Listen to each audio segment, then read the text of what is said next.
Federal বিচারক পদে Emil বোভের মনোনয়নের প্রতিবাদে সেনেট জুডিশিয়ারি কমিটির শুনানি থেকে ওয়াকআউট করেছেন ডেমোক্র্যাটরা। যদিও বৃহস্পতিবার থার্ড সার্কিট কোর্ট অব আপিলসে তাকে বিচারক পদে অনুমোদন দেন কমিটির সংখ্যাগরিষ্ঠ রিপাবলিকান সেনেটররা। বৃহস্পতিবার ডেমোক্রেটিক সেনেটররা অভিযোগ করেছেন, প্রেসিডেন্ট ট্রাম্পের কর্মসূচি বাস্তবায়নে বোভে আগ্রাসী কৌশল নিয়েছেন। প্রেসিডেন্ট ডোনাল্ড ট্রাম্পের সাবেক ব্যক্তিগত আইনজীবী এমিল বোভকে বৃহস্পতিবার ফেডারেল আপিল আদালতের বিচারক হিসেবে অনুমোদন দেয় সেনেট জুডিশিয়ারি কমিটি। রিপাবলিকান নিয়ন্ত্রিত কংগ্রেসে জিওপি সেনেটরদের ভোটে সহজেই চূড়ান্ত হয়ে যায় তার মনোনয়ন।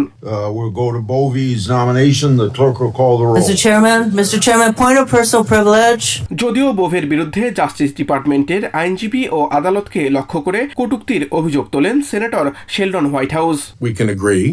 That telling courts "F-you" is not an attribute we want in someone seeking to be a judge. শুনানি চলাকালীন বোভের মনোনয়ন নিয়ে তীব্র বিতর্কের সৃষ্টি হয়। কমিটির রিপাবলিকান চেয়ার চাক গ্রাসলি ডেমোক্রেটদের থামিয়ে দিলে আইন প্রণেতাদের মাঝে অসন্তোষ আরও দানা বাঁধে। তাকে উদ্দেশ্য করে নিউ জার্সির ডেমোক্রেটিক সেনেটর কোরি বুকার অভিযোগ করেন, শুনানিতে মনোনীত প্রার্থীর যোগ্যতা নিয়ে বিতর্কের সুযোগ না দিয়ে কমিটির নিয়ম লঙ্ঘন করছেন chair. Mr. Chairman, according to Rule 4 of the committee, we have the right to continue to debate this nomination. No. I'm invoking Rule 4 of the committee. We have the right to debate this nomination. এ সময় গ্রাসলির কড়া সমালোচনা করে শুনানি থেকে walkout করেন Sheldon white house, মেইজি হিরোনো সহ অন্যান্য Democratic সেনেটররা। This is outrageous. This is a kangaroo court. That's what we have here, This is wrong. To violate your own rules. অন্যদিকে নিউ ইয়র্কের ফেডারেল প্রসিকিউটর হিসেবে তার কৃতিত্ব এবং মাদক চক্র ও অন্যান্য হুমকির বিরুদ্ধে তার দায়িত্বশীলতার দিকে ইঙ্গিত করেন বোভের সমর্থকরা। নর্থ ক্যারোলাইনার জিওপি সেনেটর টম টিলিস চ্যালেঞ্জ ছুড়ে দিয়ে বলেন, বোভের বিরুদ্ধে অযোগ্যতার কোনো প্রমাণ দিতে পারবেন না বিরোধী আইন প্রণেতারা। Yet has not been presented for this nominee. So I challenge all of my colleagues on the other side of the aisle. That's a disqualifying event for me for the remainder of my time in the U.S. Senate. MSNBC সাক্ষাৎকারে ওয়াকআউটের কারণ ব্যাখ্যা করতে গিয়ে কমিটির নিয়ম লঙ্ঘন, quorum অস্বীকার, ট্রাম্পের প্রতি কমিটির আনুগত্য নিয়ে উদ্বেগ প্রকাশ করেন রোড আইল্যান্ডের senator Sheldon Whitehouse. The Judiciary Committee giving him a free pass to not answer questions to the committee and ramrodding his nomination through in violation of committee rules. বোভের মনোনয়ন ঘিরে তীব্র বিরোধিতায় ফেটে পড়ে জাস্টিস ডিপার্টমেন্টের অনেক সাবেক কর্মচারীও। এর আগে ডিপার্টমেন্টের সততা নষ্ট করার অভিযোগে একটি চিঠিতে স্বাক্ষর করেছিলেন 900-র বেশি কর্মকর্তা-কর্মচারী। ক্ষমতার বাইরে থাকাকালীন 3টি ফৌজদারি মামলায় ট্রাম্পকে সাহায্য করার পুরস্কার স্বরূপ বোভকে ডিওজের উচ্চ পদে নিয়োগ দেন প্রেসিডেন্ট ট্রাম্প। দেশের বেশিরভাগ মানুষ মনে করে ট্রাম্প প্রশাসন কুখ্যাত অপরাধী প্রয়াত জেফ্রি অ্যাপস্টিন সম্পর্কে তথ্য গোপন করছে এবং এই মামলার নথিপত্র প্রকাশের প্রতিশ্রুতি দেওয়ার পরও প্রশাসনের ভূমিকাকে নেতিবাচকভাবে মূল্যায়ন করেছে তারা। বৃহস্পতিবার প্রকাশিত রয়টার্স ও ইপসসের জনমত জরিপে এই তথ্য উঠে এসেছে। অন্যদিকে হোয়াইট হাউসের প্রেস সেক্রেটারি ক্যারোলাইন লেভিট দাবি করেন, প্রেসিডেন্ট ট্রাম্পের নির্দেশে জেফ্রি অ্যাপস্টিনের সব নথি পুঙ্খানুপুঙ্খভাবে পর্যালোচনা করেছেন অ্যাটর্নি জেনারেল প্যাম বন্ডি। এছাড়া সাবেক FBI ডিরেক্টর জেমস কোমির মেয়ে ফেডারেল প্রসিকিউটর মরিন কোমিকে বরখাস্তের সিদ্ধান্ত জাস্টিস ডিপার্টমেন্ট নিয়েছে বলে জানান তিনি। জেফ্রি অ্যাপস্টিন সংক্রান্ত নথি প্রকাশ নিয়ে নিজের মেগা সমর্থকদের তীব্র অসন্তোষের মুখে পড়ে এই বিতর্কের দায় অন্যদের উপর চাপানোর চেষ্টা চালিয়ে যাচ্ছেন প্রেসিডেন্ট ডোনাল্ড ট্রাম্প। পুরো বিষয়টি ডেমোক্রেটদের একটি ধোঁকাবাজি আখ্যায়িত করে এর জন্য বাইডেন প্রশাসনের কর্মকর্তারা দায়ী বলে দাবি করেছেন তিনি। তবে ট্রাম্পের এমন কথা বিশ্বাস করছেন না দেশের বেশিরভাগ মানুষ। বৃহস্পতিবার প্রকাশ হওয়া রয়টার্স ও ইপসসের দুদিন ব্যাপী পরিচালিত এক জনমত জরিপে উঠে এসেছে 69% মানুষ মনে করেন ট্রাম্প প্রশাসন অ্যাপস্টিনের ক্লায়েন্টদের সম্পর্কে বিস্তারিত তথ্য গোপন করছে। এর বিপরীতে মাত্র 6% এই ধারণার বিরোধিতা করেছেন এবং প্রায় 1/4 বলেছেন তারা নিশ্চিত নন।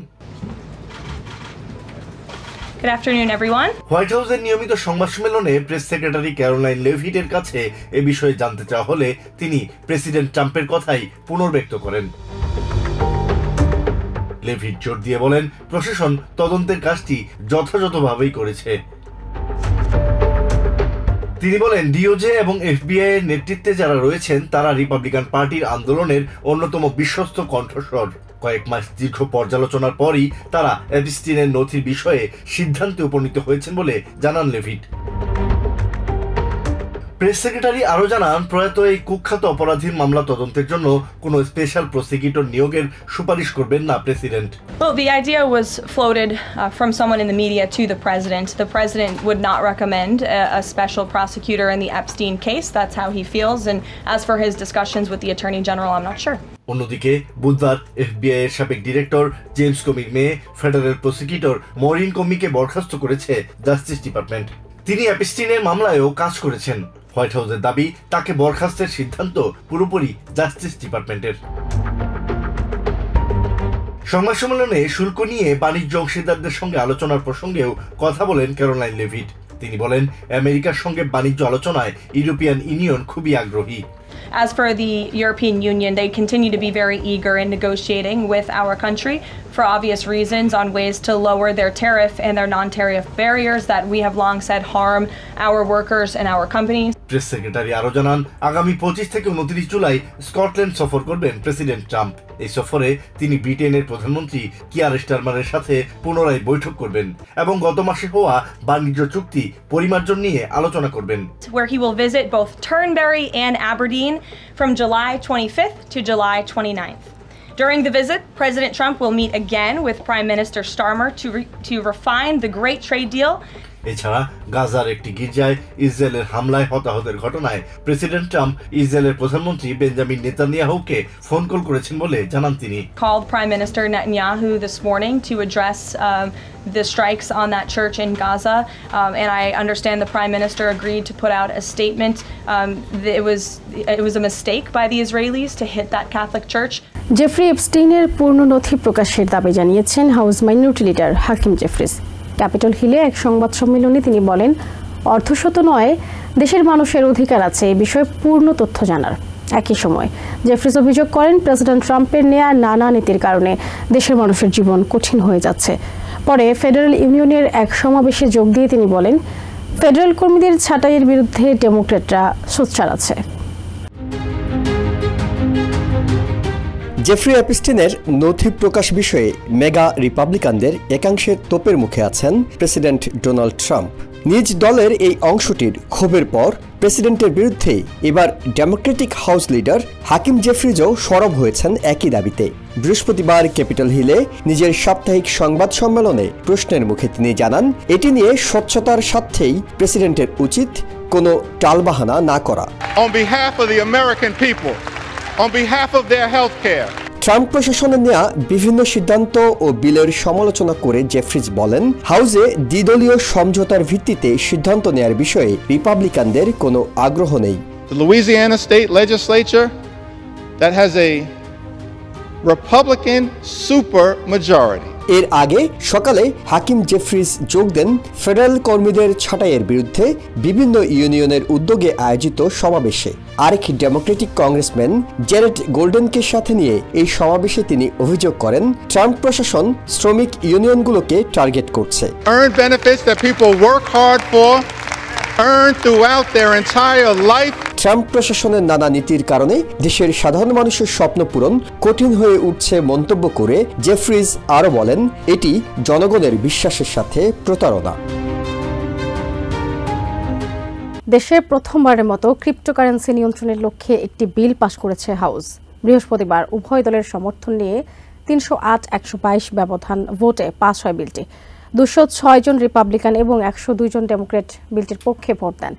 জিনিয়াস অ্যাক্ট নামে পরিচিত এই বিলটি কংগ্রেসে হওয়া প্রথম বড় ক্রিপ্টো আইন। এর আগে সেনেটে পাশ হওয়ায় এটিতে স্বাক্ষরের জন্য প্রেসিডেন্ট ট্রাম্পের ডেস্কে পাঠানো হয়েছে। এছাড়া হাউসের আইন প্রণেতারা আরও 2টি ক্রিপ্টো সংশ্লিষ্ট বিল পাশ করেছেন, সেগুলো সেনেটে বিবেচনার জন্য পাঠানো হয়েছে। ক্রিপ্টো খাত সংশ্লিষ্টরা দীর্ঘদিন ধরে আইন প্রণেতাদের ডিজিটাল অ্যাসেটের জন্য নীতিমালা প্রণয়ন করতে চাপ দিয়ে আসছেন। তাদের যুক্তি, একটি সুনির্দিষ্ট নীতিমালা ক্রিপ্টোকারেন্সিকে আরো ব্যাপকভাবে ব্যবহারযোগ্য করে তুলতে পারে। গত বছরের নির্বাচনে এই খাতটি ক্রিপ্টো সমর্থক কংগ্রেস প্রার্থীদের পেছনে $119 মিলিয়ন বেশি ব্যয় করেছে এবং এটিকে একটি দ্বিদলীয় বিষয় হিসেবে প্রতিষ্ঠিত করতে কাজ করেছে। বৃহস্পতিবার তারই ফলাফল দেখা গেল হাউসে। এদিন ক্রিপ্টো সংক্রান্ত মোট 3টি বিল পাশ হয়েছে। The bill is is passed. Without objection, a motion to reconsider is laid on the table. Genius act নামে পরিচিত ক্রিপ্টোকারেন্সি স্টেবল কয়েন বিলটি উভয় দলের সমর্থন পেয়েছে, যেখানে অনেক ডেমোক্রেট রিপাবলিকানদের সাথে যোগ দিয়ে প্রস্তাবিত ফেডারেল নিয়মগুলোকে সমর্থন করেছেন। হাউসের আইন প্রণেতারা আরো 2টি ক্রিপ্টো বিল পাশ করেছেন, যেগুলো বিবেচনার জন্য সেনেটে পাঠানো হয়েছে। এর মধ্যে ক্ল্যারিটি অ্যাক্ট নামের একটি বিল ক্রিপ্টোর জন্য একটি নিয়ন্ত্রক কাঠামো তৈরি করবে, এটিও উল্লেখযোগ্য দ্বিদলীয় সমর্থন পেয়েছে। এবং সার্ভেলেন্স স্টেট অ্যাক্ট নামের অন্য বিলটি সেন্ট্রাল ব্যাংককে ডিজিটাল মুদ্রা ইস্যু করা থেকে নিষিদ্ধ করবে। বিলগুলো পাশের পর সংবাদ সম্মেলন করেন হাউস রিপাবলিকানরা। House majority whip Tom Emmer বিলগুলোকে ঐতিহাসিক এবং যুগান্তকারী বলে আখ্যায়িত করেন। President Trump and this Congress are correcting course and unleashing America's digital asset potential with historic, transformative legislation. President Trump তার নির্বাচনী প্রচারণার সময় ক্রিপ্টো খাত থেকে অর্থ সংগ্রহ করার পর দেশের ক্রিপ্টোকারেন্সি নীতিকে ব্যাপক সংস্কারের প্রতিশ্রুতি দেন। টম এমার তার বক্তব্যে সে কথা তুলে ধরেন। President Trump promised to make America the crypto capital of the world, and today we delivered. তিনি বলেন এই বিলগুলো বৈশ্বিক রিজার্ভ কারেন্সি হিসেবে ডলারের আধিপত্য আরো শক্তিশালী করবে। Digital assets agenda by solidifying the dollar's dominance as the world's reserve currency, spurring innovation by creating regulatory certainty with clear market structure. Tom Emmer দাবি করেন দেশের প্রবৃদ্ধি, উদ্ভাবন এবং সমৃদ্ধির ভিত্তি তৈরি করবে এই বিলগুলো। Together, these 3 pieces of legislation set the stage for growth, innovation and prosperity right here in the United States of America. তবে এই বিলগুলোর ভাগ্য অনিশ্চিত হয়ে পড়েছিল। কট্টর ডানপন্থী রিপাবলিকানরা বিদ্রোহ করে হাউস ফ্লোরকে অচল করে দেন। গত মঙ্গলবার পদ্ধতিগত ভোটে 1 ডজন রক্ষণশীল 3টি ক্রিপ্টো বিল আটকে দেন। স্পিকার মাইক জনসন হঠাৎ করে অবশিষ্ট ফ্লোর ভোট বাতিল করেন। পরে বিদ্রোহীরা হোয়াইট হাউসে প্রেসিডেন্ট ট্রাম্পের সাথে সাক্ষাতের পর ট্রাম্প ঘোষণা দেন তারা সবাই একমত হয়েছেন। Worth the wait over the past couple days. Is we got everybody into agreement of how transformative and important this legislation was. Congressman Bryan Steil বলেন বিলগুলো পাশের মাধ্যমে হাউসের আইন প্রণেতারা দেশের জনগণের প্রতি তাদের প্রতিশ্রুতি পূরণ করলেন। Delivering for the American people on the promise that the United States will be the leader in Web3. Federal বিচারক পদে মনোনীত এমিল বোভেকে রিপাবলিকানরা সেনেটররা গায়ের জোরে অনুমোদন দিয়েছেন বলে অভিযোগ করেছেন সেনেটর শেলডন হোয়াইট হাউস। বৃহস্পতিবার MSNBC-কে এই ডেমোক্রেট বলেন 3rd সার্কিট কোর্ট অব আপিলসের বিচারক পদের জন্য বোভে অযোগ্য প্রার্থী। যথাযথ প্রক্রিয়া অগ্রাহ্য করে এই অনুমোদন প্রক্রিয়ায় রিপাবলিকানরা ডেমোক্রেটদের অংশ নিতে দেয়নি বলেও অভিযোগ করেন হোয়াইট হাউস। এদিকে সেনেটর কোরি বুকার বলেন প্রেসিডেন্ট ট্রাম্পের ব্যক্তিগত আইনজীবী বোভেকে নিয়ে কোনো আলাপ আলোচনার সুযোগ দেননি রিপাবলিকানরা। প্রেসিডেন্ট ডোনাল্ড ট্রাম্পের ব্যক্তিগত আইনজীবী ছিলেন এমিল বোভে। দ্বিতীয় মেয়াদে ক্ষমতায় এসে তাকে জাস্টিস ডিপার্টমেন্টের অ্যাক্টিং ডেপুটি অ্যাটর্নি জেনারেল পদে নিয়োগ দেন ট্রাম্প। এ সময় বিতর্কে জড়িয়ে পড়েন বোভে। অভিযোগ আছে অভিবাসীদের গণবিতরণ ঠেকাতে আদালত কোনো আদেশ দিলে ডিওজেকে তা অগ্রাহ্য করতে নির্দেশ দিয়েছিলেন এই কর্মকর্তা। গত জুন মাসে 3rd সার্কিট কোর্ট অব অ্যাপিলসের বিচারক পদের জন্য বোভেকে মনোনীত করেন প্রেসিডেন্ট ট্রাম্প। বৃহস্পতিবার রিপাবলিকানরা সেনেট জুডিশিয়ারি কমিটিতে তাদের সংখ্যাগরিষ্ঠতা ব্যবহার করে চূড়ান্ত করে বোভের মনোনয়ন। প্রতিবাদ জানিয়ে এই কমিটির শুনানি থেকে ওয়াকআউট করেন ডেমোক্র্যাটরা। এ প্রসঙ্গে মন্তব্যে সেনেটর শেলডন হোয়াইট হাউস বলেন বোভেকে সেনেট জুডিশিয়ারি কমিটি গায়ের জোরে অনুমোদন দিয়েছে। যথাযথ কর্মপদ্ধতি অগ্রাহ্য করে এই অনুমোদন প্রক্রিয়ায় রিপাবলিকানরা ডেমোক্র্যাটদের সামিল হতে দেয়নি বলে অভিযোগ করেছেন হোয়াইট হাউস। এদিকে ডেমোক্রেটিক সেনেটর কোরি বুকার বলেন বিতর্কিত প্রার্থী বোভেকে নিয়ে কোনো আলাপ আলোচনার সুযোগ দেয়নি সেনেট জুডিশিয়ারি কমিটি, সেজন্যই শুনানি থেকে ওয়াকআউট করেছেন ডেমোক্র্যাটরা। রিপাবলিকানরা কোনো নিয়মনীতির তোয়াক্কা না করে প্রেসিডেন্ট ট্রাম্পকে যা খুশি তাই করার সুযোগ করে দিচ্ছেন বলে মন্তব্য করেন বুকার। ডেমোক্র্যাটদের সাথে অসহযোগিতা করে এ কমিটি সংবিধানের সুস্পষ্ট লঙ্ঘন করেছে বলে অভিযোগ করেন তিনি। সাবেক ফেডারেল বিচারক জন জোন্স বলেন একটি ফেডারেল অ্যাপিলস কোর্টে বিচারকের দায়িত্ব পালনের যোগ্যতা নেই এমিল বোভের। এরকম বিতর্কিত এক আইনজীবীকে অনুমোদন দিয়ে সেনেট একটি বিপজ্জনক উদাহরণ তৈরি করল বলে মনে করেন তিনি। এদিকে MSNBCর রাজনৈতিক বিশ্লেষক পিটার বেকার বলেন যত বাধাই আসুক এমিল বোভেকে বিচারক হিসেবে নিয়োগ দিয়েই ছাড়বেন প্রেসিডেন্ট ট্রাম্প। প্রেসিডেন্ট ডোনাল্ড ট্রাম্পের হাতে লাল দাগ সৃষ্টি হওয়ায় এবং পায়ের গোড়ালির উপরে ফুলে যাওয়ায় তার মেডিকেল টেস্ট করা হয়েছে। বৃহস্পতিবার White House press secretary Karoline Leavitt এই তথ্য জানান। এই রোগের নাম chronic venous insufficiency. White House medical ইউনিটের বরাত দিয়ে প্রেস সেক্রেটারি জানান, ট্রাম্পের বয়সী পুরুষদের জন্য এই উপসর্গ সাধারণ, তাই তার স্বাস্থ্যগত কোনো ঝুঁকি নেই। তবে MSNBCর মেডিকেল বিশেষজ্ঞ ডক্টর ভিন গুপ্তা জানান, শিরায় সমস্যা হওয়ায় হৃৎপিণ্ডের রক্ত সঞ্চালন ব্যাহত হয়। এ কারণেই রক্ত জমে আক্রান্ত ব্যক্তির হাত ও পা ফুলে যায়। নিউ জার্সির মেটলাইফ স্টেডিয়ামে গত 13 জুলাই ফিফা ক্লাব বিশ্বকাপের ফাইনাল ম্যাচ ও বিজয় ট্রফি বিতরণ অনুষ্ঠানে সস্ত্রীক অংশগ্রহণ করেছিলেন প্রেসিডেন্ট ডোনাল্ড ট্রাম্প। সেখানেই প্রথম ট্রাম্পের ফুলে যাওয়া দুই পা ক্যামেরায় স্পষ্ট ধরা পড়েছিল। একই দিনে তার দুই হাত জুড়ে লাল দাগ দেখা গেছে। গত জুনে G7 সম্মেলনেও ট্রাম্পের ফুলে যাওয়া হাত দেখা গেছে। এসব ছবি সামাজিক মাধ্যমে ভাইরাল হলে প্রেসিডেন্টের স্বাস্থ্য নিয়ে বিভিন্ন মহলে শুরু হয়ে যায় জল্পনা কল্পনা। এরই মধ্যে white House press secretary Karoline Leavitt জানান, মেডিকেল টেস্টে ক্রনিক ভেনাস ইনসাফিসিয়েন্সি ধরা পড়েছে প্রেসিডেন্ট ট্রাম্পের। ট্রাম্পের হাত পা ফুলে যাওয়া নিয়ে মন্তব্যে হোয়াইট হাউস মেডিকেল ইউনিটের বরাত দিয়ে প্রেস সেক্রেটারি জানান, 70 বছরের বেশি বয়সী পুরুষদের জন্য এইসব উপসর্গ সাধারণ, তার স্বাস্থ্যগত কোনো ঝুঁকি নেই। ট্রাম্পের হৃৎপিণ্ড, কিডনি এবং রক্ত সংবহন তন্ত্রে কোনো অস্বাভাবিকতা ধরা পড়েনি বলে নিশ্চিত করেন লেভিট। প্রেস সেক্রেটারি আরও বলেন, বিভিন্ন অনুষ্ঠানে ঘন ঘন করমর্দন করার কারণেই প্রেসিডেন্ট ট্রাম্পের হাতে কালশিটে পড়ে গেছে। এছাড়া অ্যাসপিরিনের পার্শ্ব প্রতিক্রিয়ায় হাতে কালশিটের দাগ পড়েছে প্রেসিডেন্টের। ট্রাম্প সম্পূর্ণ সুস্থ আছেন বলে জোর গলায় জানান লেভিট। তবে MSNBCর মেডিকেল বিশেষজ্ঞ ডক্টর ভিন গুপ্তা বলেন, শিরা সংবহনতন্ত্র ক্ষতিগ্রস্ত হওয়ায় প্রেসিডেন্ট ডোনাল্ড ট্রাম্পের পা থেকে হৃৎপিণ্ডের দিকে রক্ত সঞ্চালন ব্যাহত হচ্ছে। এই কারণে হাত ও পা ফুলে যাচ্ছে তার। প্রেস সেক্রেটারি লেভিট দাবি করেন, প্রেসিডেন্ট ট্রাম্পের হৃৎপিণ্ড বা রক্ত সঞ্চালন তন্ত্রে গভীর কোনো সমস্যা খুঁজে পায়নি হোয়াইট হাউস মেডিকেল টিম। তবে গুপ্তা বলেন, 79 বছর বয়স হয়েছে ট্রাম্পের, তাই নতুন কোনো উপসর্গ ধরা পড়লেই সতর্ক হতে হবে তাকে। নিউ ইয়র্ক সিটির মেয়র পদে বর্তমান মেয়র এরিক অ্যাডামসকে 13টি পুলিশ ইউনিয়ন আনুষ্ঠানিক সমর্থন দিয়েছে। বৃহস্পতিবার দুপুরে সিটি হলের সামনে এক অনুষ্ঠানে এই সমর্থন জানায় তারা। এর ফলে নির্বাচনী দৌড়ে অ্যাডামসের অবস্থান বেশ শক্তিশালী হয়ে উঠবে বলে মনে করছেন তার সমর্থকরা। তবে এ সময় মেয়রকে সমর্থন জানায়নি NYPD সবচেয়ে বড় union police benevolent association PBI। Democratic mayor হয়েও আগামী নির্বাচনে সিটির ডেমোক্রেটদের উপর আস্থা রাখতে পারছেন না এরিক অ্যাডামস। প্রাইমারিতে অংশ না নিয়ে তাই নির্বাচনে ইন্ডিপেন্ডেন্ট হিসেবে অংশ নেওয়ার ঘোষণা দিয়েছেন তিনি। তবে প্রাইমারিতে হেরে যাওয়ার পর আরেক প্রার্থী অ্যান্ড্রু কুমো ইন্ডিপেন্ডেন্ট প্রার্থী হওয়ার ঘোষণা দেওয়ায় খুব একটা স্বস্তিতে নেই এরিক অ্যাডামস। এই অবস্থায় বৃহস্পতিবার তাকে আনুষ্ঠানিক সমর্থন জানিয়েছে নিউ ইয়র্ক সিটির আইন প্রয়োগকারী সংস্থার 13টি পৃথক ইউনিয়ন।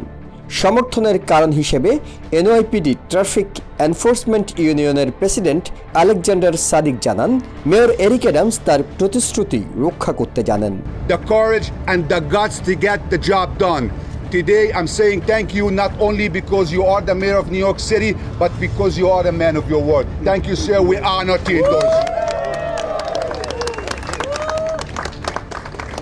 সমাবেশে যোগ দেন 61 বছর বয়সী সাবেক রিপাবলিকান মেয়র প্রার্থী ডেভিড র্যাম। তিনি বলেন, জোরান মামদানিকে ঠেকাতে হলে এরিক অ্যাডামস সহ বাকি প্রার্থীদের একতাবদ্ধ হওয়ার বিকল্প নেই। We don't need a communist government-controlled supermarkets. We need anybody except Zoran Mamdani.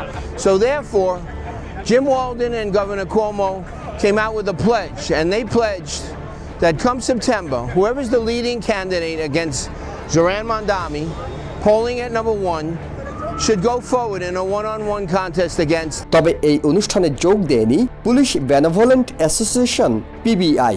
তারা এখন পর্যন্ত কোনো প্রার্থীকে সমর্থন দেওয়ার ঘোষণা দেয়নি। এদিকে আইন প্রয়োগকারী সংস্থাগুলোর সমর্থন পেয়ে মেয়র যখন কিছুটা স্বস্তিতে, একই দিন তার বিরুদ্ধে মামলা করেছেন সদ্য সাবেক অন্তর্বর্তীকালীন NYPD কমিশনার টম ডনলন। তিনি অভিযোগ করেন, তাকে নামেমাত্র কমিশনার বানিয়ে রাখা হয়েছিল। তিনি যখন NYPDর বিভিন্ন দুর্নীতির তদন্ত শুরু করেন তখনই তাকে অপসারণ করা হয়।